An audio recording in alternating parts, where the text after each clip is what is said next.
Robert Kiyosaki a eu deux pères. L'un était son père biologique, son père pauvre, et l'autre était le père de son ami Mike, son père riche. Les deux hommes étaient solides, charismatiques et influents. Et tout au long de son enfance, ces deux pères lui ont donné des conseils qui ont façonné son approche à la richesse. Son père pauvre lui donnait le conseil suivant. Quand il s'agit d'argent, ne joue pas avec le feu, ne prends pas de risques. Son père riche affirmait, apprends à gérer le risque.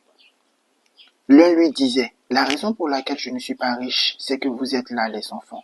Et l'autre disait, la raison pourquoi je dois devenir riche, c'est que vous êtes là les enfants. L'un de ses pères lui fit la recommandation suivante, étudie avec ardeur afin de pouvoir travailler dans une bonne entreprise. Et l'autre donna ce conseil, étudie avec ardeur afin de trouver une bonne entreprise à acheter. Salut à toi, moi c'est Lukman Koulibaly. Ici je te parle de développement personnel, de business et de gestion des finances. Alors si ce sont des thématiques qui t'intéressent, n'hésite pas à t'abonner, à liker et à activer la cloche de notification. Dans cette vidéo, je vais te résumer le livre Père riche, Père pauvre de Robert Kiyosaki. Tu vas comprendre pourquoi certaines personnes réussissent financièrement et d'autres non. Tu vas aussi connaître ce que c'est que l'ABC du domaine financier et je ne manquerai pas de te conter l'histoire des taxes et le pouvoir des entreprises. Selon Robert Kiyosaki, la raison pour laquelle les riches s'enrichissent davantage, les pauvres s'appauvrissent davantage et la classe moyenne est toujours aux prises avec des dettes, c'est que la question de l'argent est inculquée à la maison et non pas à l'école. Ce sont généralement le père ou la mère qui abordent ce genre de questions avec leurs enfants. Souvent, il peut arriver qu'il s'agisse du grand-père ou de la grand-mère, de la tante ou de l'oncle ou de n'importe quel autre membre de la famille. Mais cela ne change absolument rien au problème parce que le problème, c'est que ceux qui abordent la question de l'argent à la maison avec leurs enfants sont pour la plupart des personnes qui n'ont aucune éducation financière. Ils ne connaissent pas grand-chose au sujet de l'argent, sinon les mensonges qu'on leur a racontés à l'enfance au sujet de l'argent et qu'ils vont raconter à leur tour à leur descendance. C'est pourquoi il n'est pas rare d'entendre ceci.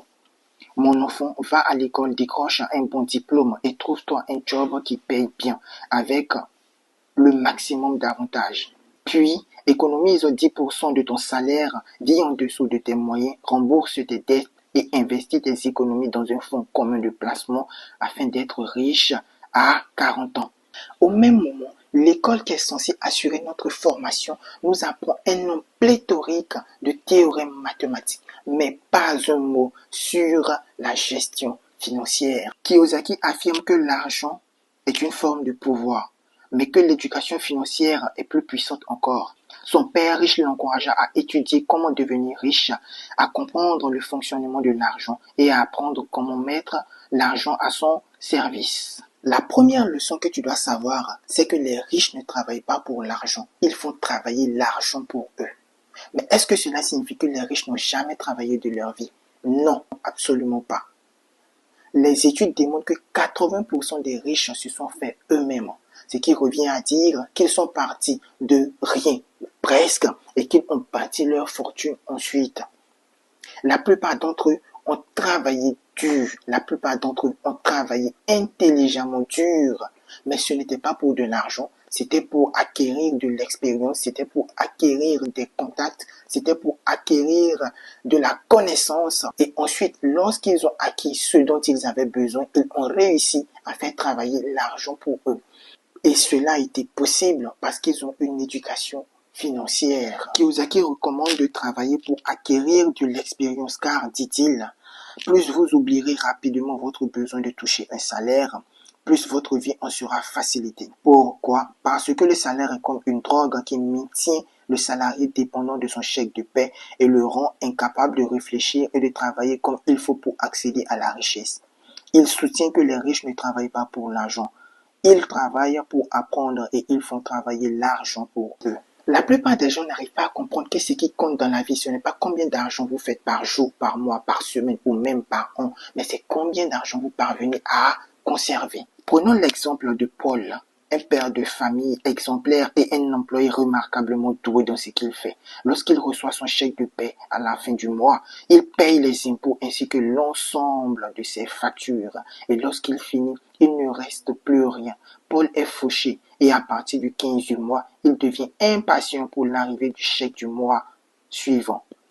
Les personnes qui se trouvent dans le même problème que Paul ont souvent tendance à croire qu'une plus grosse entrée d'argent va balayer leurs problèmes financiers, mais hélas, ils ont tort.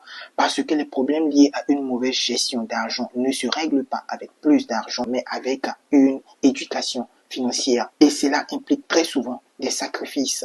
Des sacrifices comme quitter ton emploi actuel pour aller décrocher un stage dans une entreprise de ton choix afin de travailler pour acquérir de l'expérience et de te lancer ensuite. Cependant, peu de gens sont capables de faire de telles choses car leurs vies sont dirigées par la peur et le désir.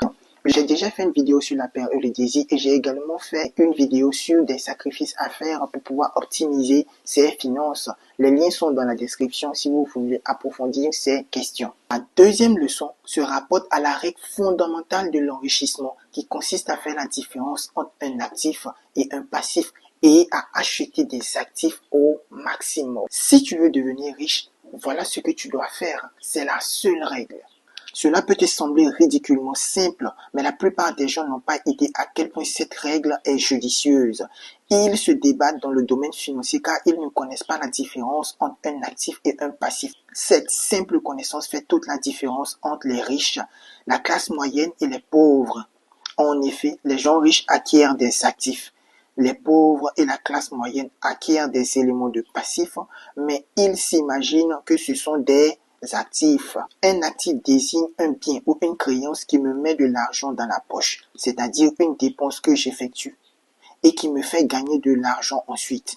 Un passif est un bien ou une créance qui m'enlève de l'argent de la poche, c'est-à-dire une dépense que j'effectue et qui ne me fait pas gagner d'argent en retour. Par exemple, Pierre et Paul achètent tous les deux une voiture à hauteur de 5 millions de francs CFA, environ 8500 $. Pierre fait de sa voiture une voiture personnelle.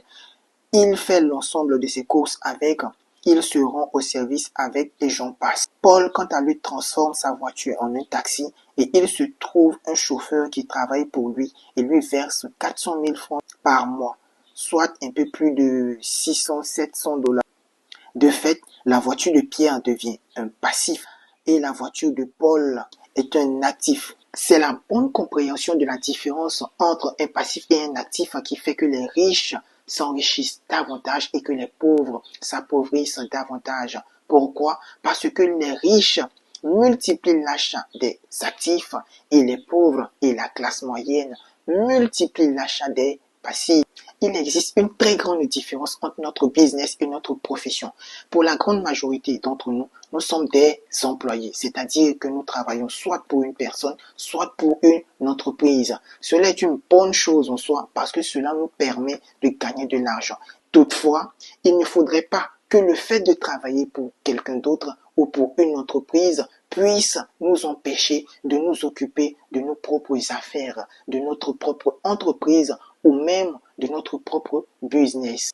Leçon 3. L'histoire des taxes et le pouvoir des entreprises. Les pauvres et la classe moyenne payent plus d'impôts que les riches. Étonnant, n'est-ce pas? Mais comment cela est-il possible? Robert Kiyosaki répond à cette question en expliquant que lorsqu'on étudie l'histoire des taxes, il en ressort une intéressante perspective. Il souligne que l'adoption du projet de loi relative aux taxes n'a été rendue possible que parce que les masses ont cru aux aspects financiers de la théorie de Robin des Bois. Une théorie selon laquelle l'on enlèverait de l'argent aux riches pour donner aux pauvres. Le problème fut que l'appétit du gouvernement pour l'argent était si vorace que les taxes ont dû bientôt être prélevées dans la classe moyenne et de là, les taxes ont fini par toucher les plus pauvres. Tu as dû le remarquer toi aussi. En ce 21e siècle, les gens sont taxés sur presque tout. Il y a des taxes sur le revenu, des taxes sur la valeur ajoutée, des taxes sur les plus-values. Il ne reste plus qu'on nous impose des taxes sur le droit de vivre. Les riches ayant connaissance du pouvoir des entreprises ont fini par tirer parti de celui-ci. Ils se sont mis à créer des entreprises pour financer leurs dépenses afin d'échapper à l'emprise des taxes. Parce qu'avec une entreprise, tu as la possibilité d'effectuer tes dépenses d'abord avant de payer des taxes. Ce qui n'est pas possible lorsque tu n'as pas d'entreprise. C'est ainsi que les riches ont commencé à payer moins de taxes que les pauvres et la classe moyenne. Ce qui est incroyable, c'est qu'une société ou une entreprise n'est pas obligatoirement un grand building avec des milliers d'employés. Une société est tout simplement un dossier contenant des documents juridiques rangés dans un bureau de juristes, inscrits auprès d'un organisme gouvernemental. C'est juste ça. Le savoir, c'est le pouvoir. Et avec l'argent se manifeste un grand pouvoir qui requiert une bonne connaissance pour être conservé et multiplié. Sans ce savoir, les taxes et les impôts te dépouilleront d'une bonne partie de tes revenus. D'où la nécessité de connaître l'histoire des taxes et le pouvoir des entreprises. C'est la fin de cette vidéo. Si elle t'a plu, laisse-moi tes impressions en commentaire, lâche un pouce en l'air, abonne-toi et active la cloche de notification si ce n'est pas encore fait, car chaque effort compte.